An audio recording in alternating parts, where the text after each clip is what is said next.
কিছু তথ্য বলার সময় হয়তো উদাহরণ দিতে গিয়ে এমন এমন কিছু এসে যায় যেটা আসলে বলা ঠিক না।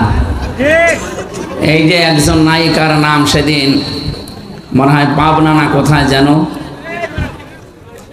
হযরত হাওয়া আলাইহিস সালাম তার চেহারার যে বর্ণনা আল্লাহ কোরআনে কারিমে দিয়েছেন, তাফসীরের ভেতরে পড়েছি, তারা বিশ্ব সুন্দরী ছিল। তাদেরকে বলা যায় হযরত জুলাইখা, ইব্রাহিম নবীর বড় স্ত্রী হযরত সারা রাদিয়াল্লাহু তাআলা আনহা এবং নবীজির মেয়ে ফাতেমাতুজ জোহরা, তারাই পৃথিবীতে সুন্দরী ছিল না? তাদের মতো সুন্দরী করে আল্লাহ কাউকে বানায়নি এবং কিয়ামত পর্যন্ত এত সুন্দর মানুষ আর আসবে না। কিন্তু তারা কি আমাদের মতো এভাবে রূপ সৌন্দর্য প্রদর্শন করে বেরিয়েছে? বলেন।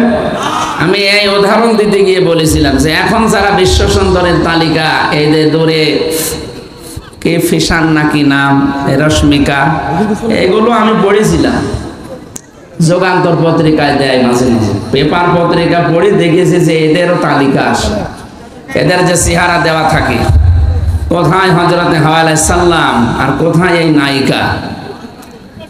ওদের তুলনায় তো কিয়ামত পর্যন্ত কেউ এরকম সুন্দরী আল্লাহ পাঠাবে না। এদের দেখেই মানুষ পাগল হয়ে যাচ্ছে এখন।